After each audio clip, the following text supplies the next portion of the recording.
Hello students, आज मैं आप लोग का क्लास 11th का चैप्टर 10 है straight lines. Straight line chapter है, चैप्टर 10। ठीक है, यहाँ लिखा हुआ है चैप्टर 10 स्ट्रेट लाइंस।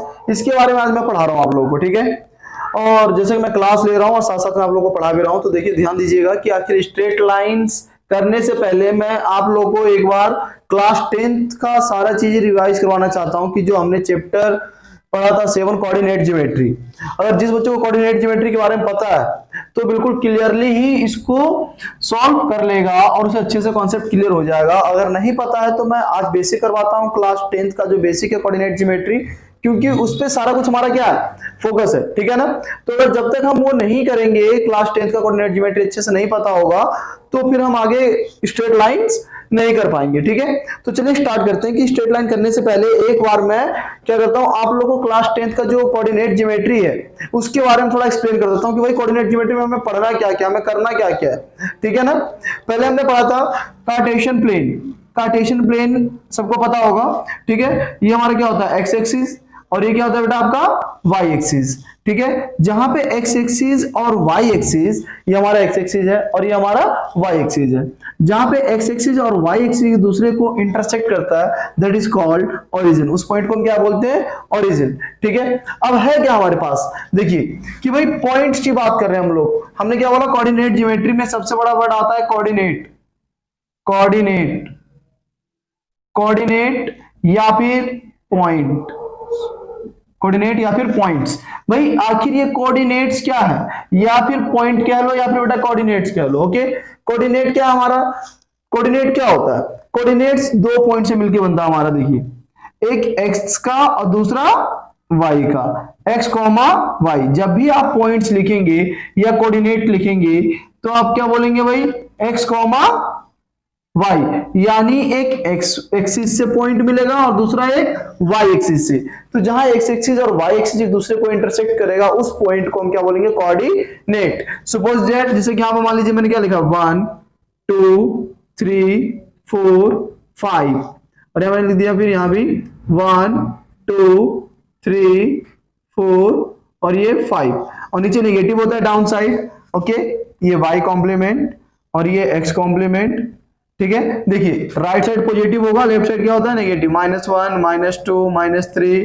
ठीक है, इधर -1 -2 -3 इस टाइप से। ठीक है, अब पॉइंट के बारे में मैं बताने जा रहा हूं कि पॉइंट्स क्या होता है या फिर कोऑर्डिनेट क्या होता है, उसके बारे में जानेंगे। देखिए सपोज दैट मैंने लिखा है यहाँ पे ये x का 4 और सॉरी y का 4 और बेटा x का 3। एक पॉइंट का नाम दिया मैंने यहाँ पे p। क्या नाम दिया है, P। तो भाई P पॉइंट्स कैसे बना, देखिए x की पॉइंट यहां से हमने लिया, x का कितना है 3 और y का कहां है 4।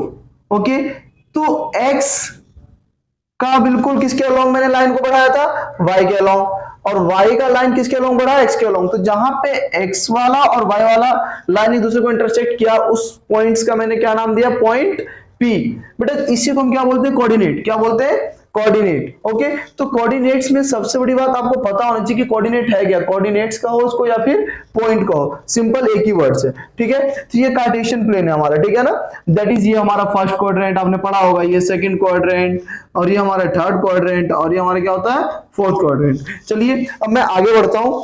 ठीक है, अब देखिए बस हमें पॉइंट्स के बारे में पता होना चाहिए था। ये कहां से मिलता है बेटा, ये भी एक बार और बताता हूं, एक्स एक्सिस से, और वाई कहां से मिलेगा आपको, वाई एक्सिस से। ओके, ठीक है, चलिए अब इसको मैं रफ करता हूं। देखिए हमने कोऑर्डिनेट जान लिया, हमने पॉइंट के बारे में जान लिया कि पॉइंट क्या होता है हमारा। ठीक है, अब मैं बताता हूं आपको डिस्टेंस फॉर्मूला। हमने ये भी क्लास 10 में पढ़ा था, डिस्टेंस फॉर्मूला। कोई बताएगा बच्चा कि डिस्टेंस फॉर्मूला क्या होता है, भाई देखिए डिस्टेंस फॉर्मूला। भाई डिस्टेंस फॉर्मूला किसके लिए, डिस्टेंस फॉर्मूला between 2 points, या फिर distance formula when 2 points are given, when 2 points, when 2 points are given।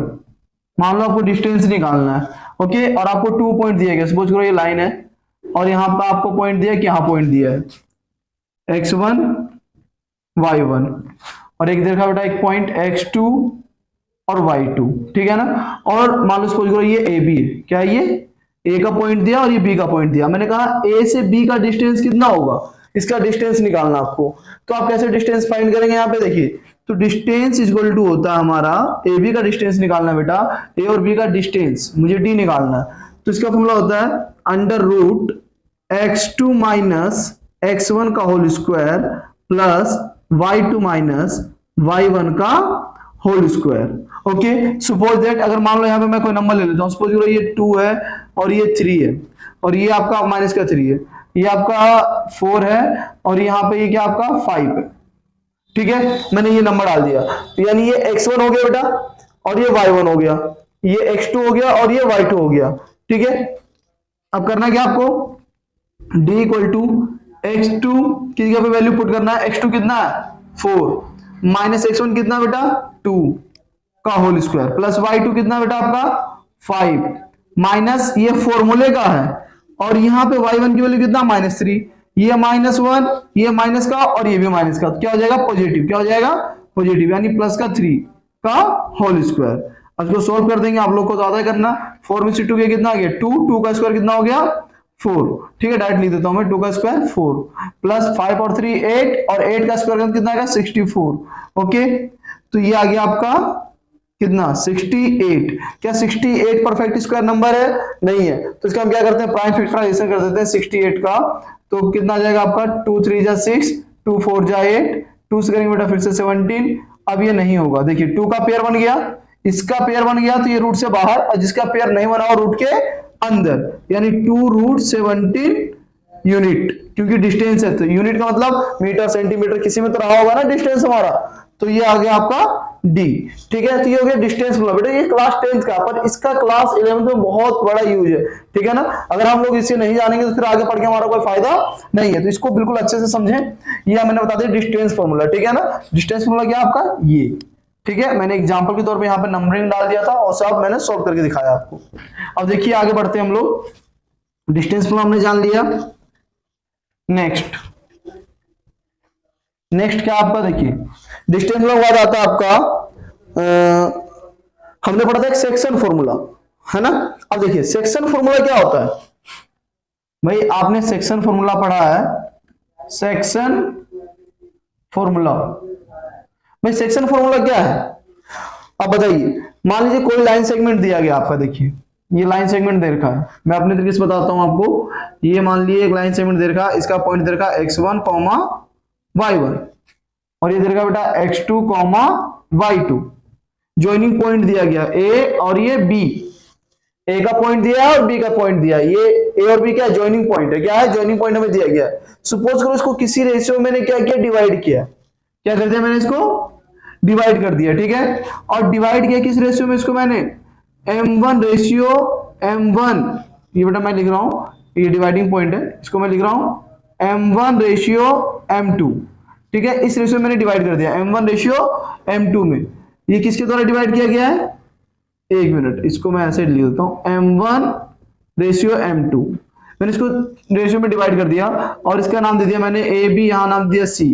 तो भाई जिस रेशियो में इसको मैंने डिवाइड किया है तो इसका भी तो कोई ना कोई पॉइंट होगा, c का भी तो पॉइंट होगा हमारे पास, तो c का पॉइंट क्या होगा x, y, ये c का पॉइंट हो गया। अब भाई ये गिवन होगा, ये ज्वाइनिंग पॉइंट आपको गिवन होंगे a और b, क्या आपका ज्वाइनिंग पॉइंट है, और ज्वाइनिंग पॉइंट आपको गिवन है और आपसे पूछा जाता है कि मुझे क्या बताओ, ये बताओ डिवाइडिंग पॉइंट बताओ, यानी जिस रेशियो में डिवाइड किया गया है रेशियो गिवन है, ठीक है, ज्वाइनिंग पॉइंट गिवन है और हमें ये डिवीजन पॉइंट पूछा जाता है, ठीक है, यानी x और y निकालना है, इसका पॉइंट निकालना है c का। कैसे निकालेंगे, तो ये फॉर्मूला होता है x, y equal to m1 x2 plus m2 x1 plus m1 plus m2 comma same process m1 y2 plus m2 y1 upon में m1 प्लस m2। देखिए यहाँ पर कॉमा लगा हुआ है ना, यानी ये x के लिए होगा, आप चाहो तो इसको x इक्वल टू रख सकते हो नीड के अकॉर्डिंग। देखिए इसका मतलब ये होता है x इक्वल टू है केवल m1 x2 plus m2 x1 okay, और ये हो गया m1 प्लस m2, ये x के लिए होता है और ये y के लिए, कंपेयरिंग करेंगे तो ये y के लिए केवल m1 y2 plus m2 y1 m1 plus m2, ठीक है, यानी जिस रेशियो में हम डिवाइड कर रहे होंगे ये, ठीक है ना, रेशियो में गिवन होगा बेटा, ये बार बार कह रहा हूं मैं कि रेशियो गिवन होगा, जॉइनिंग पॉइंट गिवन होगा, डिवीजन पॉइंट बोलेगा तो डायरेक्ट फॉर्मूला लगा देंगे, ठीक है। अगर इससे हमें क्या गिवन है आपके, मान लीजिए आपके पास डिवीजन पॉइंट दे दिया है, ठीक है, और जॉइनिंग पॉइंट भी दिया गया, रेशियो निकालना है, ठीक है, और रेशियो पूछा जाता है तो हम क्या करते हैं, तो हमेशा अगर रेशियो फाइंड करना हो कभी भी तो आपको लेट करना है, क्या करना है, लेट के रेशियो 1, ठीक है, व्हेन वी फाइंड रेशियो, जब हमें रेशियो निकालना हो तो आप रेशियो क्या लेट करेंगे, के रेशियो 1 लेट करेंगे, ठीक है। और अगर आपको डिवीजन पॉइंट निकालना तो डायरेक्ट सेक्शन फॉर्मूला अप्लाई कर देंगे। मैंने सेक्शन फॉर्मूला को आपको एक्सप्लेन कर दिया कि भाई सेक्शन फॉर्मूला होता क्या है, ठीक है, तो इसको भी बिल्कुल लर्न रखेंगे, भूलेंगे नहीं, ठीक है। चलिए अब इसे रब करते हैं। अब नेक्स्ट हम लोग देखते हैं भाई एक मिड पॉइंट है, क्या है आपका मिड पॉइंट, उसे भी जान लेते हैं हम लोग मिड पॉइंट क्या होता है। देखिए चलिए, देखिए बेटा, अगर मान लीजिए आपके पास दिया गया है मिड पॉइंट, ठीक है, मान लीजिए ये एक लाइन सेगमेंट है और इसका जॉइनिंग पॉइंट हमें दे दिया बेटा x1, y1, और ये दे रखा बेटा x2, y2, ठीक है, x1, y1, x2, y2, और इसका मिड पॉइंट निकालना है, ठीक है, क्या निकालना है, मिड पॉइंट, मैंने क्या लिख दिया, मिड पॉइंट। तो भाई सपोज करो ये ए है और ये बी है, ए का पॉइंट गिवन है, बी का पॉइंट गिवन है, सी का पॉइंट निकालना है x, y, ठीक है ना। अगर मिड पॉइंट बोला जाता है तो सेक्शन फॉर्मूला से ही हम लोग निकालेंगे। सेक्शन फॉर्मूला हमारा क्या होता है भाई, यहाँ पे रेशियो दिया होता है, तो अगर मिड पॉइंट की बात कर रहा हूं बेटा तो जाहिर सी बात है, अगर सी मिड पॉइंट है तो इन दोनों का रेशियो क्या होगा, इक्वल, यानी 1:1।